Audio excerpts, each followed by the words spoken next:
Hi, this is Carol Beecham from the Genealogy Department at George Memorial Library. This is a beginner's genealogy class for those of you wishing to get started on your family history research.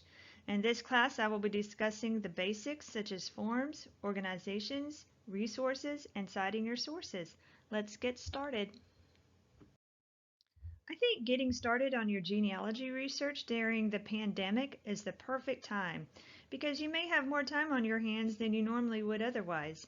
Even though all libraries may not yet be open, there is a lot you can do online.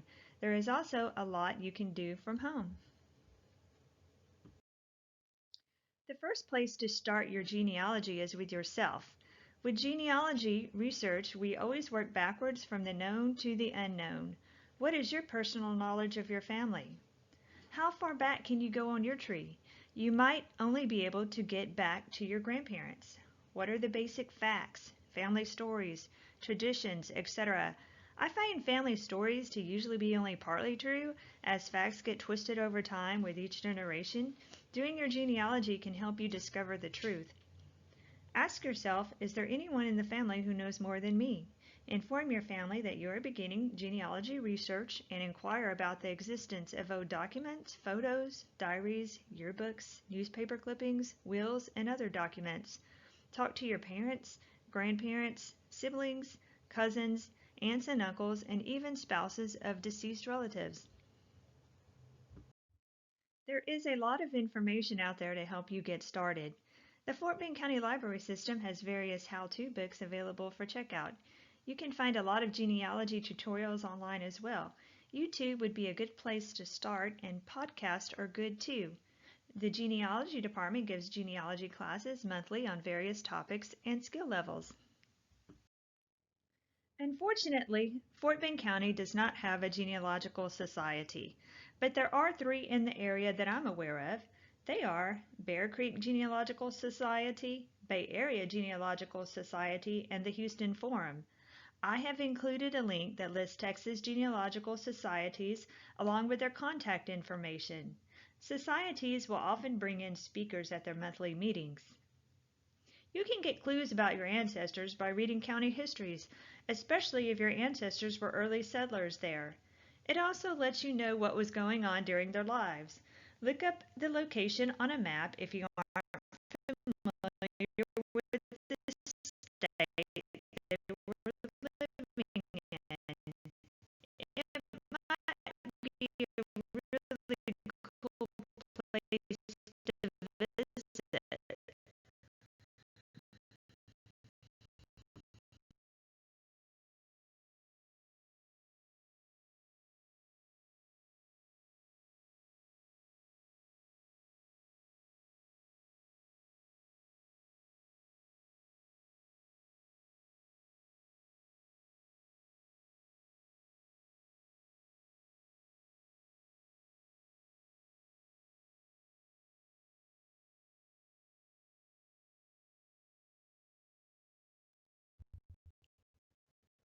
Next, I will be discussing basic charts and organization.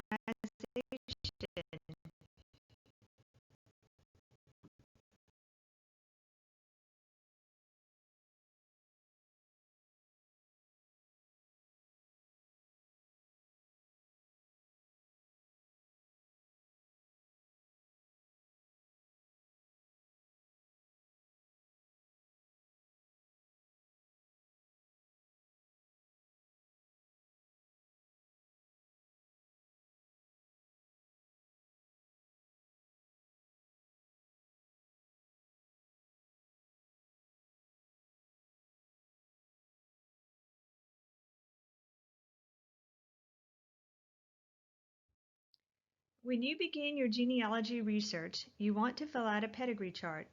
It's like a roadmap to your genealogy. It shows a direct lineage of your ancestors. Start by putting yourself in the number 1 spot. Even numbers going up are always males, and odd numbers going down are always females. The top half of the chart will be your paternal family, and the bottom half will be your maternal side. After talking to your relatives, fill it out as best as you can. Under place or location, enter the city, county, and state. The county is important because that is the level that the records are kept in.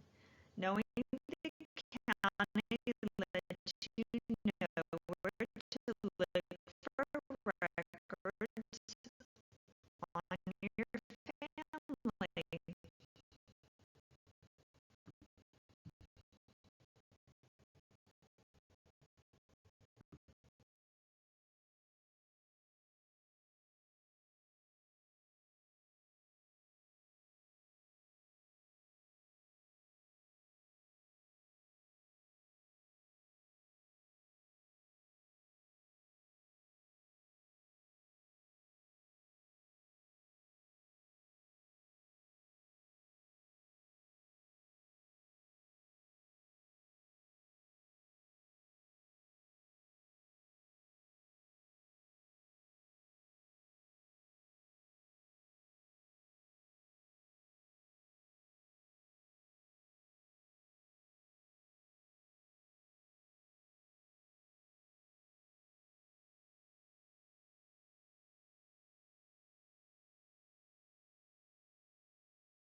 When doing genealogy, it is important to be organized.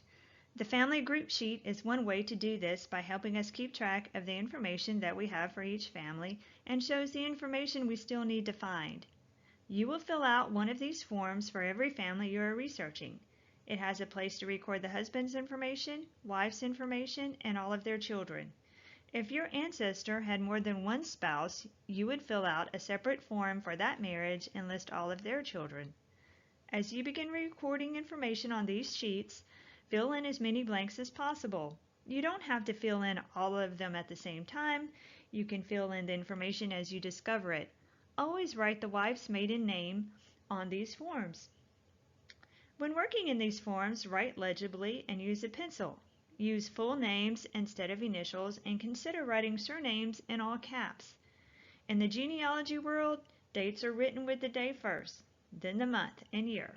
For example, 30 March 1970.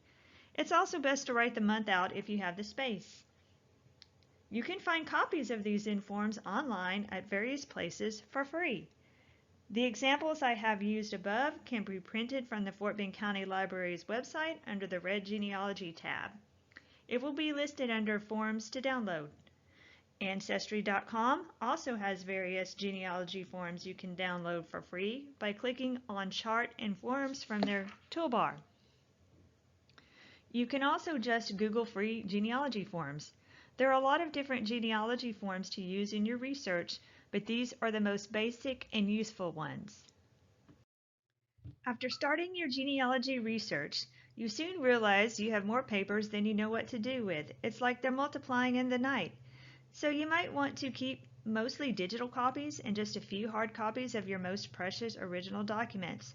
However, whether you keep hard copies or store them on your computer, you will need a filing method that makes sense to you. There is no wrong or right way to do this. It is just whatever works best for you. You can use one of the methods listed or a combination of them. I like to file my records by surname, location, and event. Using a software program makes it easy to move around in your family tree, keep track of your sources, and create different kinds of charts. These programs are relatively inexpensive, plus you have complete control of your files because they reside on your hard drive. But it is important to have several different backups to all of your genealogy information. All of these programs are about the same. It is really just a personal choice, but there are plenty of articles online comparing them if you want more information about each one. There are also web-based programs that you can use to build your tree. Your information is stored in the cloud, so you don't have to worry about backing it up. You don't have to pay for software updates, and you can access it from any device you might have. You can also make your tree public or private. It is a good way to collaborate with other researchers. I think it is best to use a combination of the two. Most genealogy software supports importing a family tree from a GEDCOM file, which is a common file format that allows different genealogy software programs to communicate with each other. This comes in handy if you want to upload your information to multiple sites. This way you don't have to start from scratch with entering your information each time.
Despite what most people think, it is not wise to only do your genealogy research online. You're missing out if you're not visiting libraries and archives. All libraries, archives, and repositories, big or small, will have unique aspects to their collection that you won't find anywhere else. Most facilities with genealogical collections will usually have some or all of the items listed. We have all of these things in our department. Our genealogy department is arranged alphabetically by state, and within each state, books are arranged alphabetically by county. We also have general research including Civil War, American Revolution, passenger list, and so on. The Texas State Library has microfilmed most of the county records in the state of Texas. These records are housed at various public and university libraries according to their region. George Memorial Library is a depository for 6 counties, including Austin, Brazoria, Fort Bend, Matagorda, Waller, and Wharton. We house microfilm from these 6 counties in the genealogy department. We also have the capability to order other microfilm from different counties through interlibrary loan. We also have an obituary database available online from our library's website that allows you to view obituaries from our collection. These are mostly local obits from the Fort Bend Herald.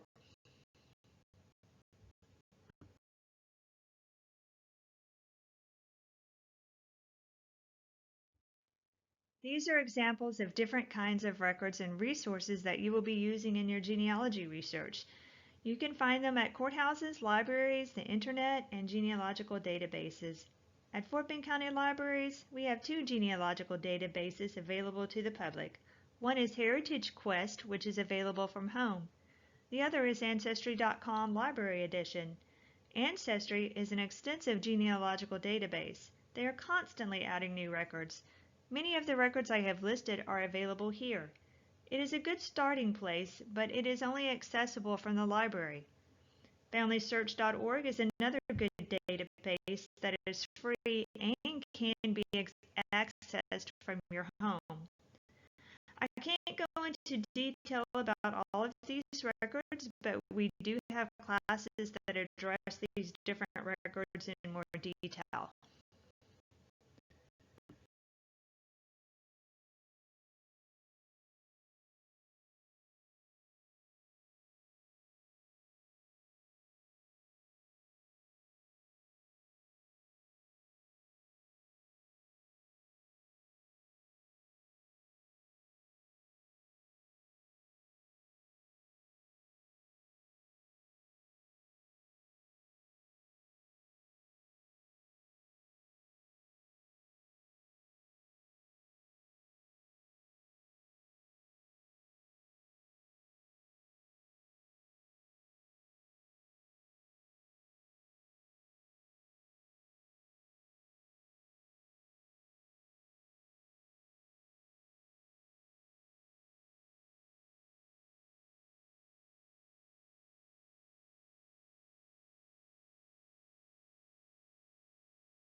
Vital records are an important tool for genealogy research. However, they weren't always kept. Laws vary from state to state, so be sure to check the year that the law went into effect in the state that you're doing research in. Most states didn't start keeping records until the early 1900s. It wasn't mandatory to report births and deaths in Texas until 1903. Even then, it was probably slow to take root. People were mostly born at home and didn't make it into town very often to report it. Older states probably started earlier, and major cities like New York and New Orleans have earlier records. It is important to know what county your ancestors lived in, so you know where to get these records. Wills, church records, tombstones, pension records, and family Bibles can help fill in the gaps when no official records were kept. You can obtain copies of vital records from the county clerk or the state. Use the Handbook for Genealogists or Red Book to obtain addresses for the county clerk or similar office for every county in every state. You can also obtain forms to mail in to the state to request copies by using vitalrec.com. Also, different states have different privacy laws about who can get copies and how soon after a person's birth and death occurred. It costs around $20 or so to get a copy from the state of Texas. Other states are cheaper. To avoid this cost, you can get copies of Texas death certificates from Ancestry or Family Search. I believe Ancestry has Texas death certificates up to 1982. There is a 25-year Privacy Act for the state of Texas when it comes to death certificates. Your relative or ancestor will have to have been dead for at least 25 years before you can get a copy unless you are next of kin. Ancestry also has some birth and death indexes for various states, including Texas. It also has a Social Security death index and marriage indexes as well. Family Search has similar information, including marriage certificates. I recommend using deathindexes.com too.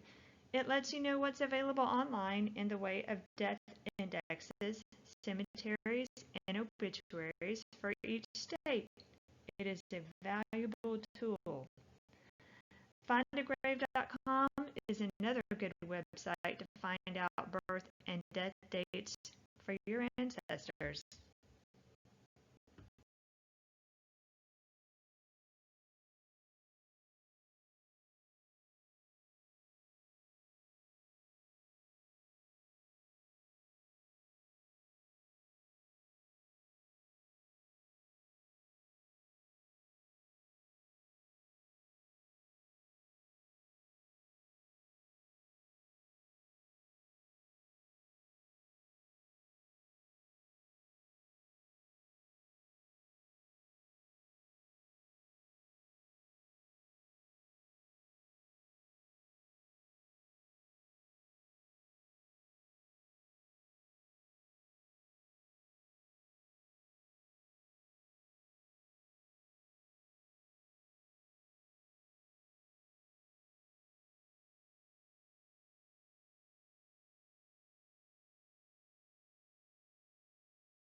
Because states didn't always keep vital statistics, the census records are sometimes our best clue to figure out these dates.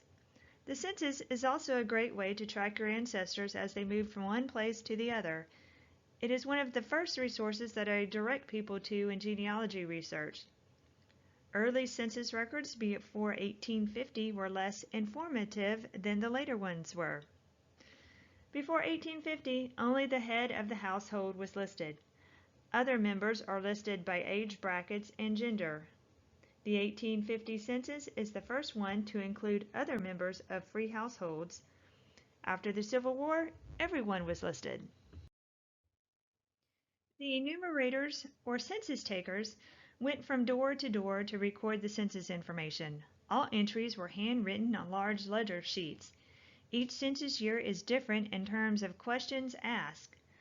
The accuracy of census data can be lacking in some areas but excellent in others.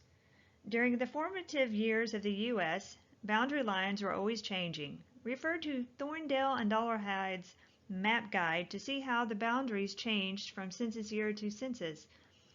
Your ancestors could be living in two different counties from one census to the next without ever moving. Expect spelling variations. It is very common. Things like regional speech patterns come into play, or their name may have been translated into English. Sloppy handwriting causes mistakes when names are transcribed to make indexes. Also, the enumerator could have heard wrong, so the spelling will be off by one letter. For example, the name Barry could have been written down for Perry. The informer could have been illiterate, even. So don't necessarily discount the information just because the name spelling isn't right. Discrepancies are very common, especially when it comes to age. Consider who the informant might have been that day. Was it an elderly person whose memory might not have been as good, a child, or even a neighbor? You can easily see how mistakes could have happened. Like I said, there is a lot of stuff online that you can do. These are a few websites and databases that I find very useful. Of course, there are a lot more than these. I would like to encourage you to explore these on your own. Billion Graves is a lot like Find a Grave. Cindy's List is a comprehensive list of genealogical research sites online. Family Search is a free genealogy database that allows you to search for records and put your tree online. I especially like their wiki pages. You can type in any subject or location that you want more information on. It's a family history guide that includes research tips, lists websites, records, and resources. Ancestry.com is a very popular database and is the largest in the world. It has over 6 billion historical records for the U.S. alone, but also has records from 80 countries worldwide. Like I mentioned earlier, Ancestry Library Edition can be accessed from any Fort Bend County library, but you have to be in the library to use it. MilitaryIndexes.com is an online index that lists links to online military records for the U.S. Just click on the particular war that you're interested in. It goes from the American Revolution to Vietnam. It also has a link that you can click on to access similar indexes for other types of records.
I will be discussing citations.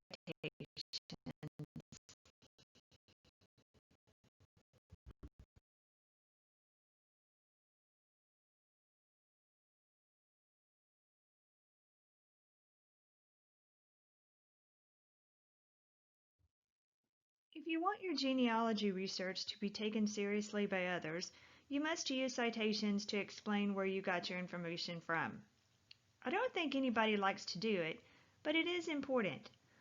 Why is it important? Because it aids others in locating the source and even allows you to go back to the source and review it for information you may have missed before. It also gives credibility to your work.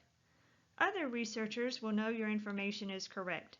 A lot of times, people just copy other people's research without taking the time to verify it. This is how mistakes get spread like wildfire. There are so many mistakes out there, especially on online trees, that you really do need to be careful. Evidence Explained by Elizabeth Schoen Mills is a great book for genealogists to refer to if not familiar with how to cite something. The Chicago style is adequate for citing most published sources. In her book, she explains how to cite all kinds of sources, including ones in cyberspace. It is best to cite your sources as you go. Most genealogy software will have a place to enter your sources. Cite sources on your notes, charts, and forms, especially your family group sheet. Cite any statement or fact that is not common knowledge. For example, we all know that the American Revolution was from 1775 to 1783. That would be something that you would not have to cite, but you would have to cite the source where you found your ancestor was a soldier in that war. For more information on genealogy research and local history, visit the Genealogy Department at George Memorial Library located in Richmond. Thank you.